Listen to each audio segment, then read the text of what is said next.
From the Library of Congress in Washington, D.C.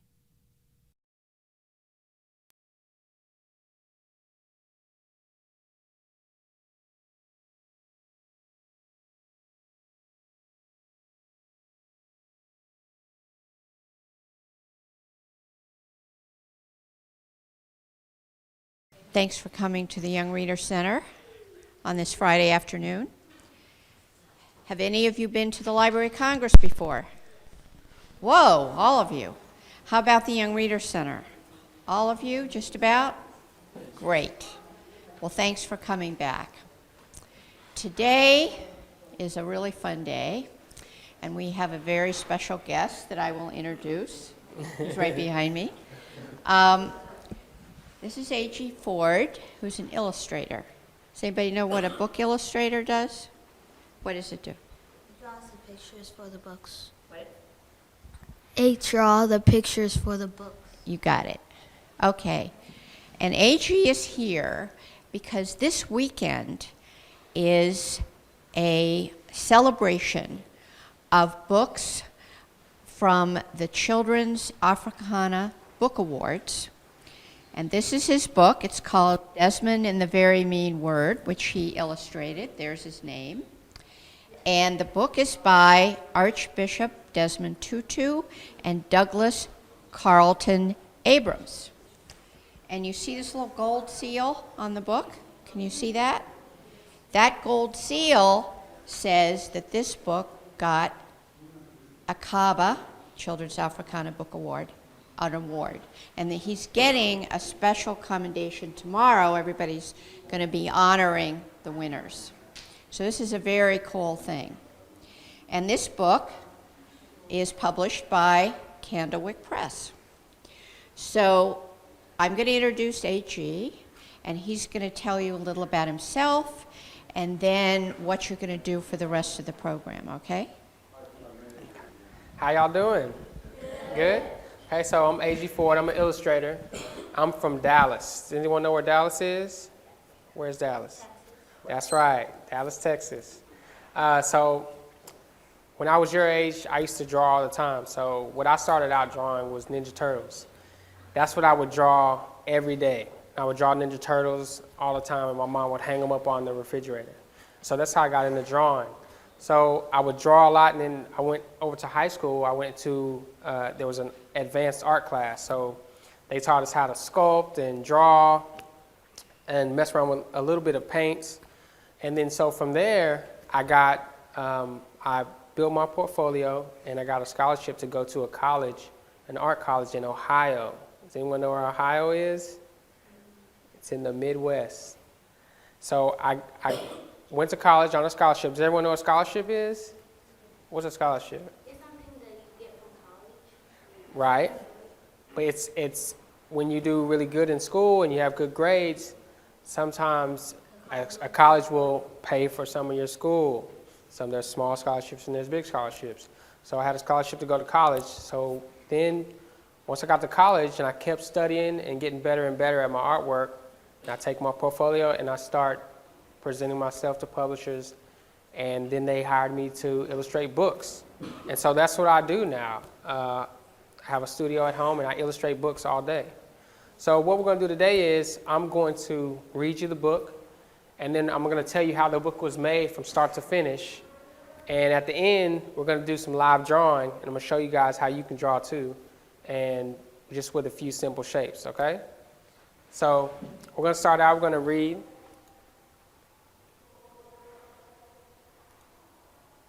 Desmond and the Very Mean Word, okay? And this is a story of forgiveness.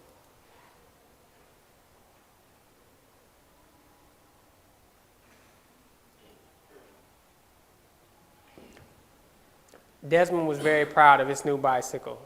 He was the only child in the whole township who had one, and he couldn't wait to show it to Father Trevor. Father Trevor was kind and loving, and when he laughed, his eyes sparkled and his whole body shook. Father Trevor didn't care if you were black or white, rich or poor, young or old. He raised his hat and smiled at everyone he met. He especially loved the children and would even let them play marbles on the floor of his office. where he met with many important people who came to visit. As Desmond sped down the dirt road, he admired the bicycle's shiny black body and white stripe on the rear fender. Oh, it was beautiful. When he looked up, he saw a gang of boys, and they saw him. They stepped into the road and blocked his path. He didn't dare stop.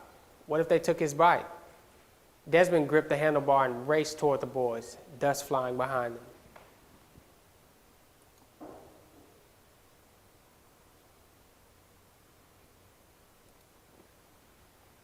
The boys scattered out of the way, but the tallest, a red-haired boy, spat out a very mean word.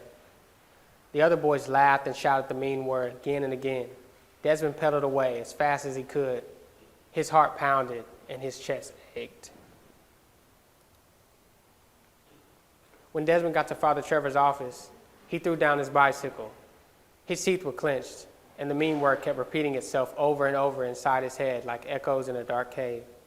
Father Trevor looked up at Desmond, burst into his office. "What's wrong?" he asked.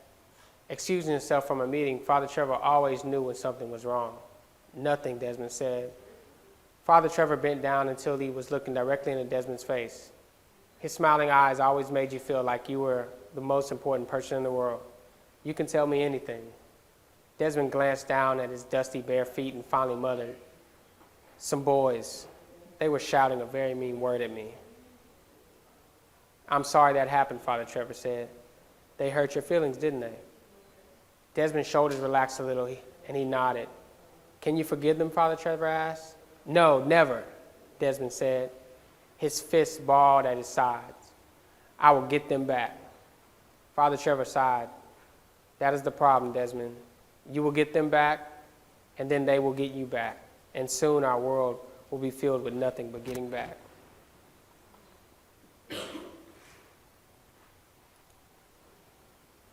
That night, Desmond lay in bed, trying to read his comic book by candlelight.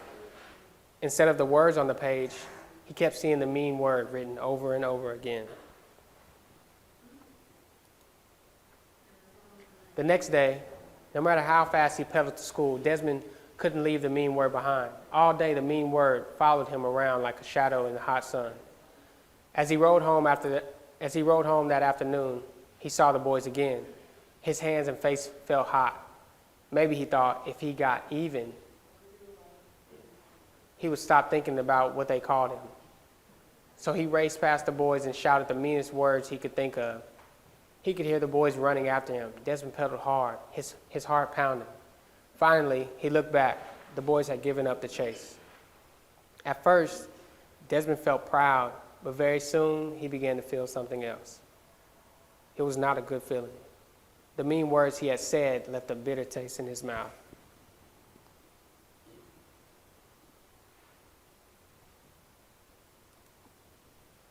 After school the next day, Desmond went to Father Trevor's. "Are you feeling any better, Desmond?" Father Trevor asked as he sat on the floor shooting marbles with the children. Desmond shook his head from side to side and frowned. "When people say mean words to us, we often feel ashamed of who we are," Father Trevor said. "They can make us feel a little less lovable, but it's not true." Lowering his face close to the floor, Father Trevor lined up a marble in the chalk circle. "Desmond, everything we do matters. If we smile or if we frown, if we say something nice or something mean." Father Trevor flicked the shooter with his thumb and hit the marble out of the circle. "When we hurt someone," Father Trevor said, as he got up, "it hurts us too." That night, Father Trevor stopped by to see Desmond's parents. Desmond carried a pot of tea into the living room and then went outside. Usually, he would try to listen to what the adults were saying, but tonight he just wanted to be alone. Sitting on the stoop, Desmond looked up at the starry sky, an empty ache in his chest. He thought he could even see the mean word written on the face of the moon. "That's a very nice bicycle you have," Father Trevor said as he sat down next to Desmond. The black paint gleamed in the moonlight. Desmond had forgotten to show his bike to Father Trevor. It didn't matter now. He just shrugged and turned his back to Father Trevor. He didn't want to talk, not even to Father Trevor.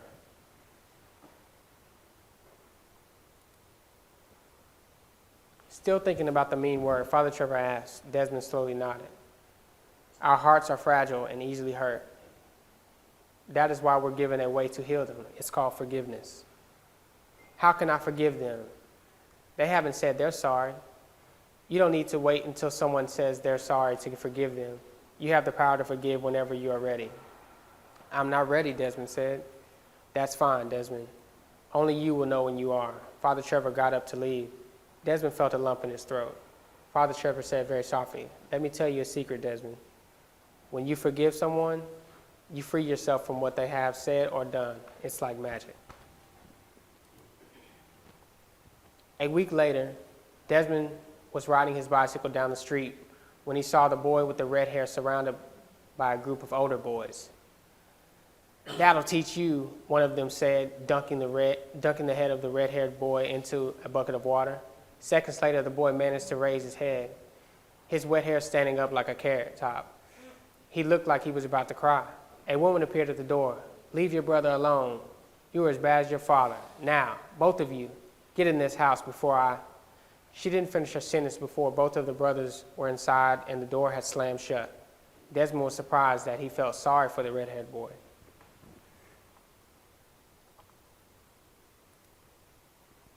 A few days later, Desmond ran into the neighborhood market to buy his father a newspaper. Out of the corner of his eye, he saw a flash of red. Turning, Desmond realized it was the red-haired boy. He was standing alone in front of the candy counter. It was filled with lollipops and other sweets. Desmond wanted to say something, but what? Thinking of the mean word he had shouted at the boy, Desmond finally blurted out, I'm sorry for what I said. The boy looked at him speechless. Finally, he stammered, I guess well, Desmond didn't need the boy to say he was sorry. It would have been nice, but his father Trevor said, it really wasn't necessary. I forgive you, Desmond said quietly. As soon as the words were out of his mouth, Desmond felt a little stronger and a little braver and stood up a little taller. After he bought the newspaper, Desmond went outside. The red-haired boy was sitting on a milk crate under a shady tree. The boy stood up and moved toward him. Desmond froze. The boy looked around to see if anyone was watching and then handed Desmond a piece of his candy. For just a moment, Desmond looked into the boy's eyes and smiled. Then he hurried to get back on his bike, first popping the piece of chocolate in his mouth.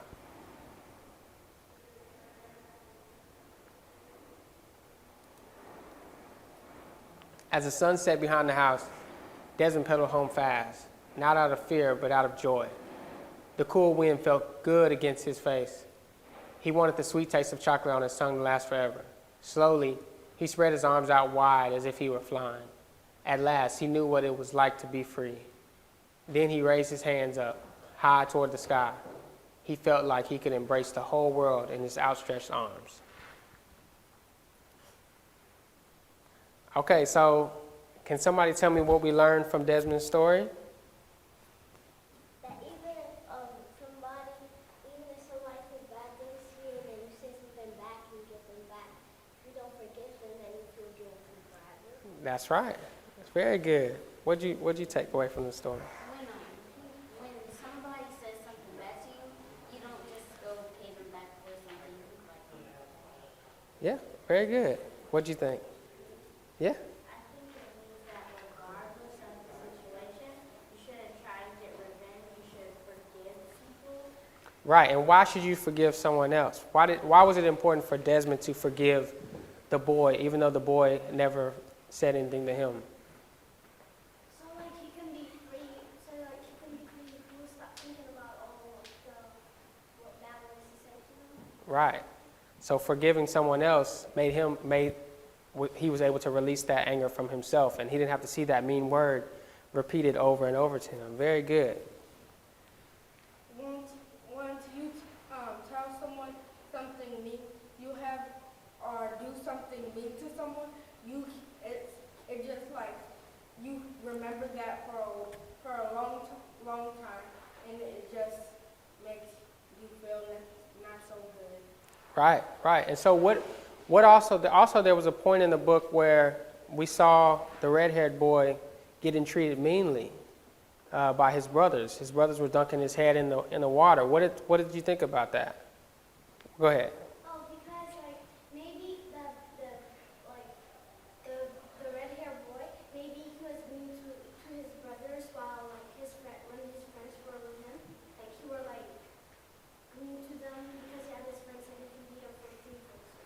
Okay. Okay. What do you think? You said what? Okay.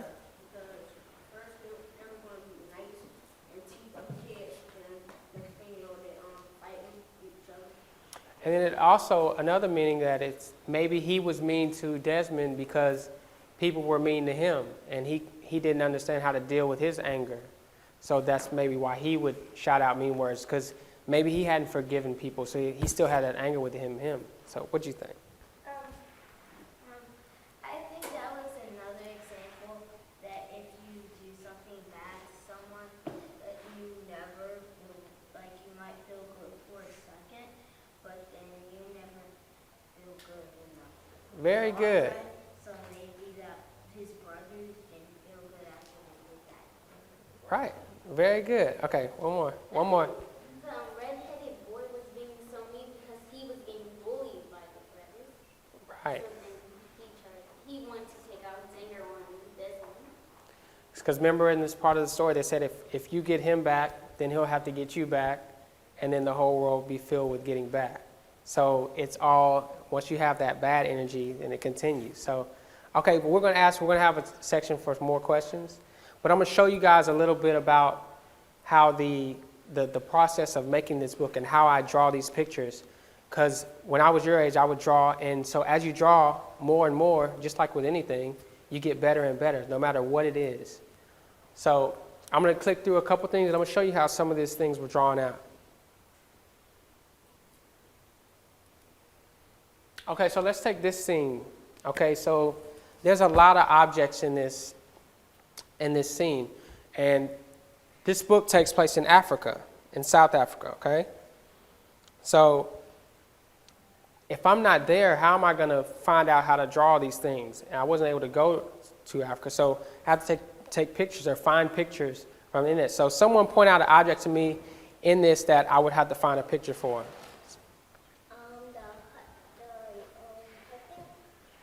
The houses, yeah. What else? The background mountain. The mountains, The the dirt roads, The pole. the poles, okay.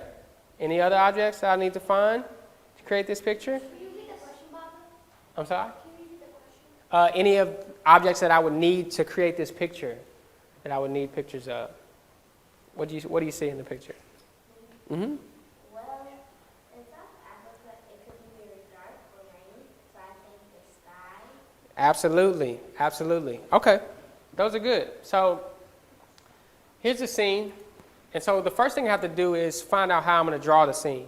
So in that scene, remember we had Desmond. They said Desmond was racing towards the boys, and the boys got out the way.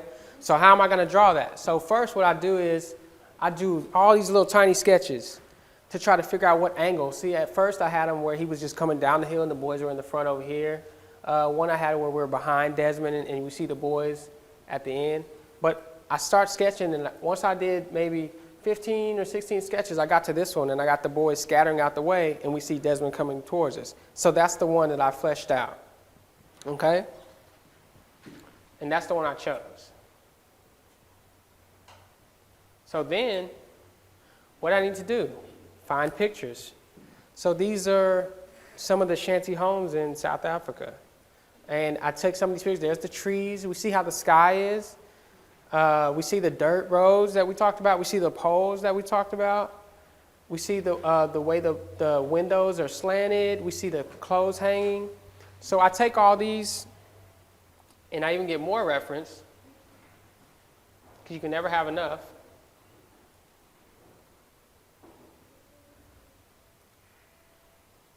And then how am I going to get these people? So I actually get out and I get my camera, and I set my camera up to take a picture within 10 seconds. So I press the little button, and I run over and I get into a little pose, because I want to see how the clothes feel on them, how the wrinkles, how the light hits. So this is me. So the guy was in flip-flops, so I go get my flip-flops, shorts, and a shirt, and I make all these poses. This bike is actually like that little. And so I got like a little bike, and I would light it a certain way, and then I would set up lights in my studio and light myself. So that's where I was Desmond, and there's where I'm a couple of the other kids getting out the way. And so then I come into my final drawing where it's a lot more detailed. So you remember the picture of me that way? Picture there. All I had to do was add a little hair on there because I don't have a lot. Well, that's you, the red one? Yep. You see right there?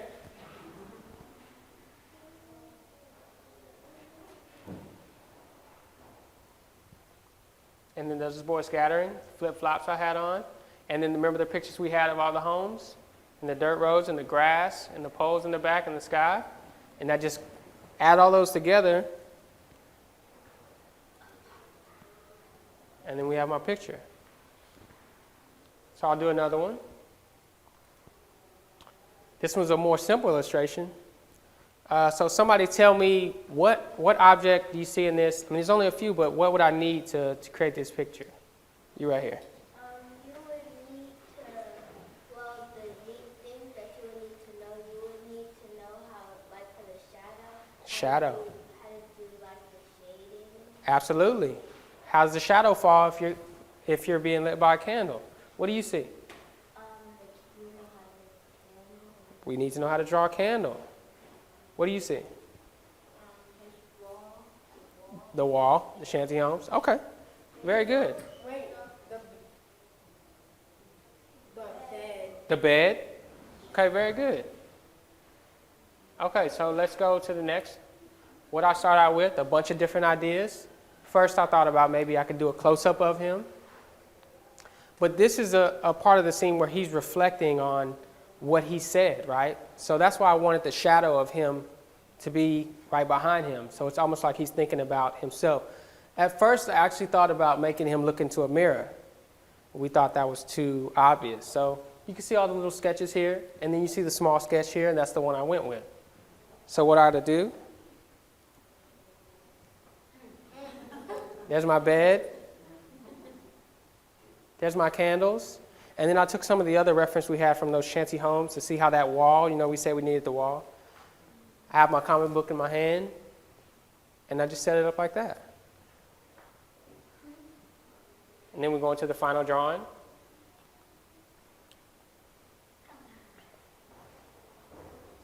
And see, even the character kind of looks like me because I always have to use myself as a model, but I just try to make them a lot younger, of course. And there's our finish. We'll do one more. Okay, so this one has a lot going on, right? There's clothes, there's all kinds of stuff. Somebody finds something that I would need that maybe I haven't used in the other illustrations that I had to find. What do you see? You? Oh, me? Either one, it's fine. Oh, like the water. The water. What do you see? Yeah. The water. Okay. What do you see? A woman getting out. A woman, yes. I had to get my wife to do that. What do you see? The clothes. Clothes. Okay. The window. The windows. So again, I do my sketches. And see, in one I had it where Desmond was in front and we were looking that way. Because this is something Desmond is witnessing, so sometimes it's better to show from the back and you can see what the person is seeing. So you can put yourself in the place of the main character. But we went with a different angle. Found reference. There's my water. There's my wet hair. Red hair. There's some faces. And then I combine those. Faces of me making funny faces. There's my small little bike. You can see in my hand. So you can see how small that bike is. There's my clothes. Then we go to a final drawing. Okay. And then the finish. Okay? So that's how I do for every scene in the book. Okay? And so what I'm going to show you guys today is I'm going to show you guys that you can all draw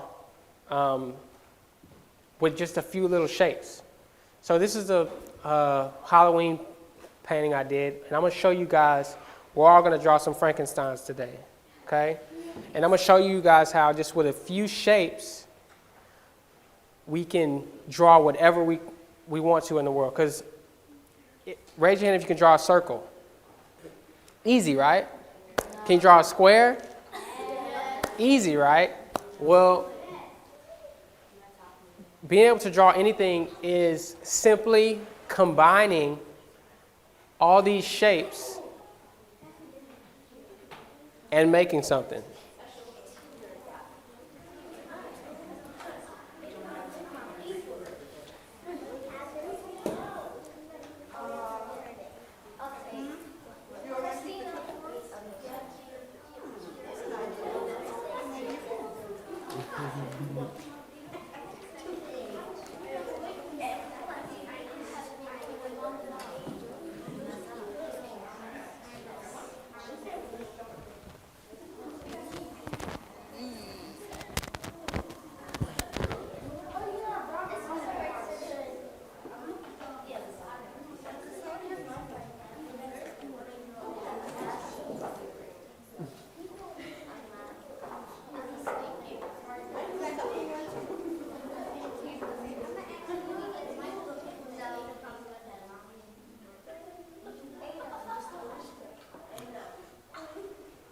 All right, you guys ready? Everybody got your pencils? Okay, so everything when you're drawing, everything is shapes. Okay, so you have a couple different shapes. So like just how we pointed out things in the Desmond paintings. Like if we wanted to find a triangle, there's triangles all over this drawing. Do you see a triangle? Where do you see two?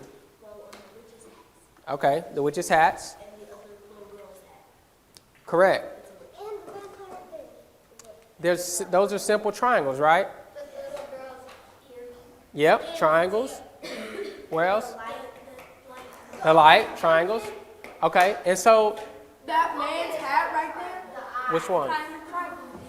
That man's hat. Yep. Okay, so a lot of times being able to draw something is just modifying these shapes that are really simple to us and modifying them just a little bit and making them look how we want to. So here's a circle.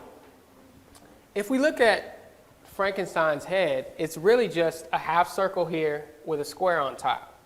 Okay, that's all it is. Like we said, the little cowboy's hat, these are two triangles, but they just have soft edges on them. Let's see. Frankenstein's body is a big circle with two little triangle legs, pointy triangle legs. The Wolfman's body is a circle. So the witch's body is almost a square with a half triangle there. So what we're going to do is I'm going to break down a couple shapes for you guys, and you guys are going to draw your Frankensteins, okay? So first, so we said Frankenstein is, he's more of a, I mean, there's like a square. So y'all draw this with me, okay? His head is like a square.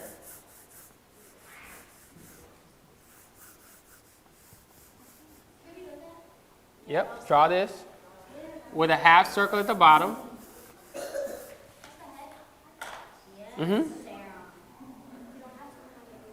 Okay. The top of his head is an oval. So we're going to draw that. And don't worry about messing up. And draw big. Don't draw small. Okay? You want to take up about half of your paper. So the nose is a circle, okay? Let's mark a circle for the nose right in the middle of that square. Okay?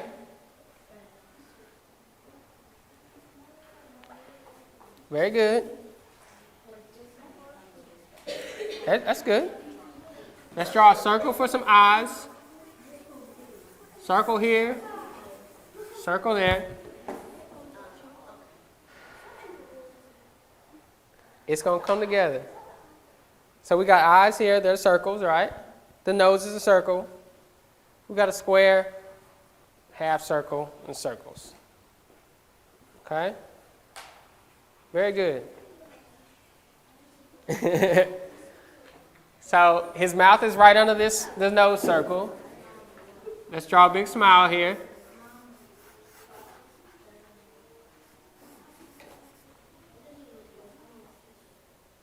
Okay?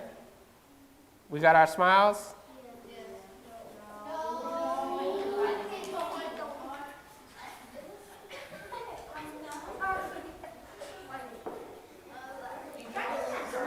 Huh? Oh, they can't see it? Okay. You can't see it? I can't see anything on the paper. All I see is white. All right.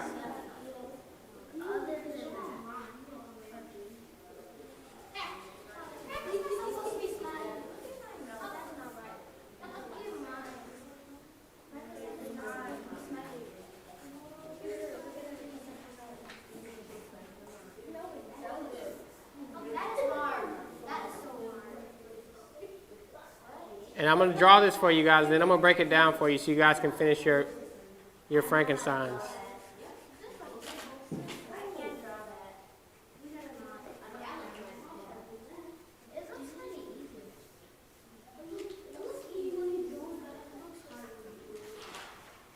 You make it look so easy, but it's hard.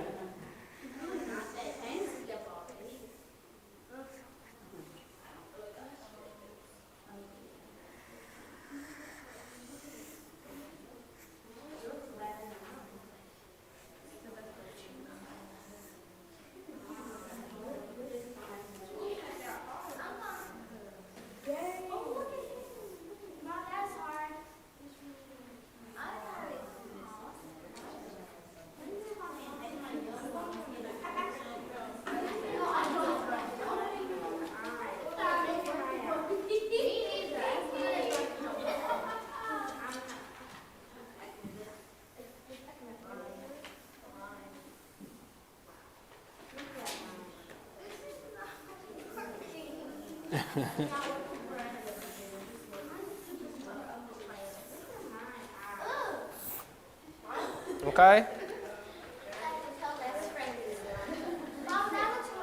No, y'all's are looking good.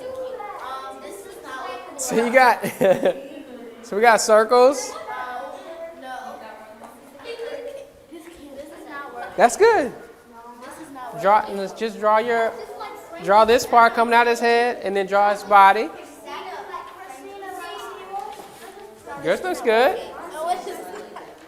So all you got to do is this is very good. Very good.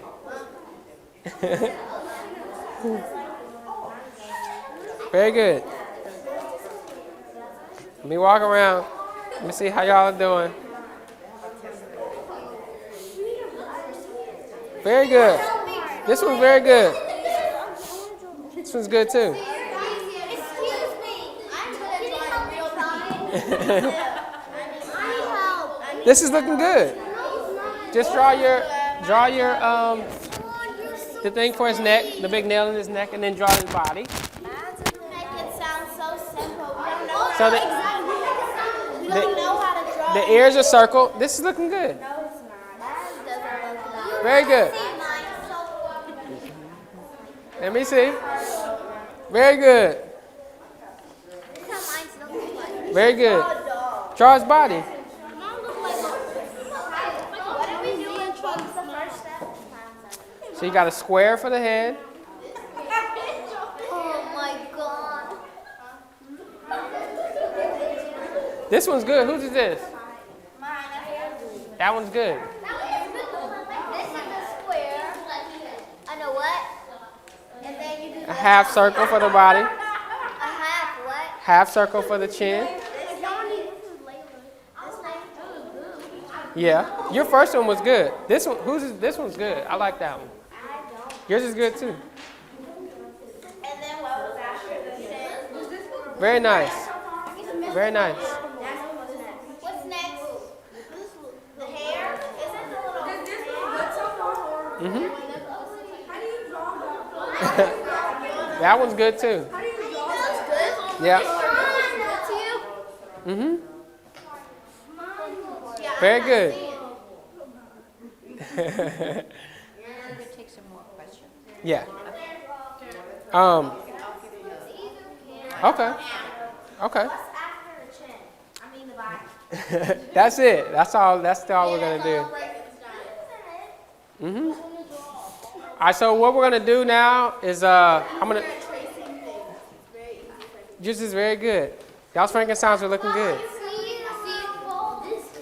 But see, this is what y'all have to understand. I've drawn that so many times. So yeah. So once you draw, this is just your first time. So your 20th time you draw it, it's going to be perfect.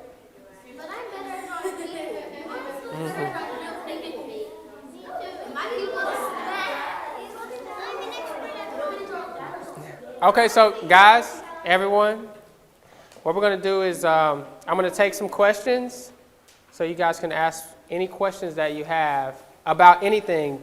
So about books, about college, about how I got to where I am, all that stuff. You can ask any question. What I want to do is I'm going to give you, the person asking the question, the microphone, and then you hold it, and then when the next person is called on, you give it to them, okay? She has. No, never mind. Never mind? What college did you go to? The college I went to was Columbus College of Art and Design. And so at that college, you have universities and then you have some certain colleges that are more specialty colleges. So at my school, it was fashion design, graphic design, which is a lot of computer work, industrial design, which is people that design shoes and people that design chairs, anything industrial, the way a computer looks, the way your iPod looks and all that stuff, there's people that design that. That's called industrial design. And there's also illustration, which is what I was, and I'm trying to think of the other majors, but it's an art school, so that's where I went, and that's in Columbus, Ohio. What's your question? Oh, where's the mic? Got to pass the mic. Okay. Oh, but it's mine though. Thank you. Okay. So, Ada, can you draw a picture of me? No, I don't know if I can. I can't draw anybody today because then I have to draw everybody. No, I asked the question. All right, next question. How do you add the paint to the? Okay, so when you're painting, I don't paint on paper. I paint on it's like paper, but it's a board. So it's just imagine like cardboard, but it's white. It's called illustration board.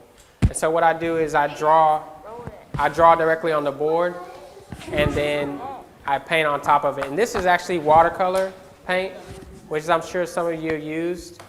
The book that we read earlier, that was acrylic and oil paints, which is a more thicker paint than watercolor. I'm sure all of you have used watercolor before. Okay.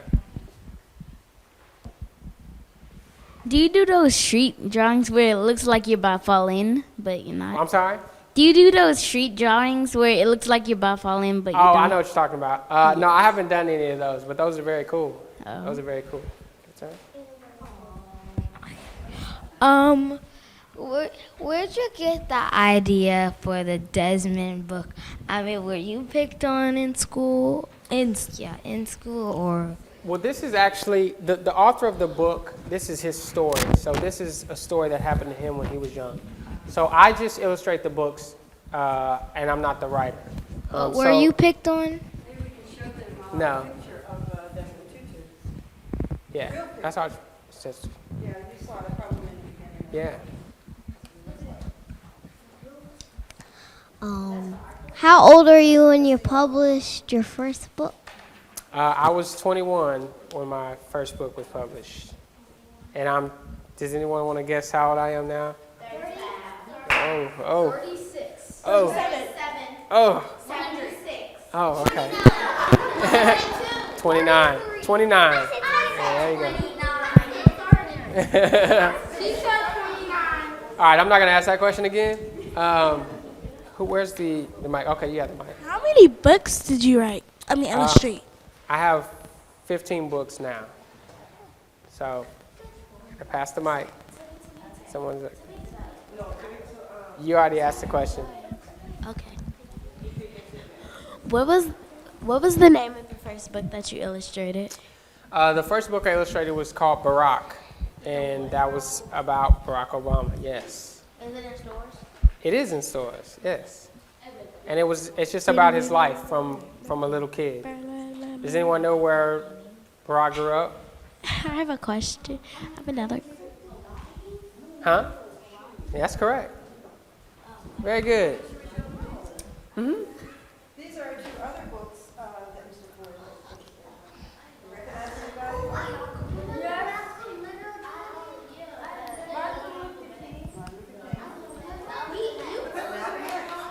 Yeah, absolutely. Okay, you had a question? Do you give art lessons? I'm sorry? Do you give art lessons? I don't. Usually, the only time I give art lessons is when I come to speak with you guys, and I'll do a small art lesson. But I haven't done any that many.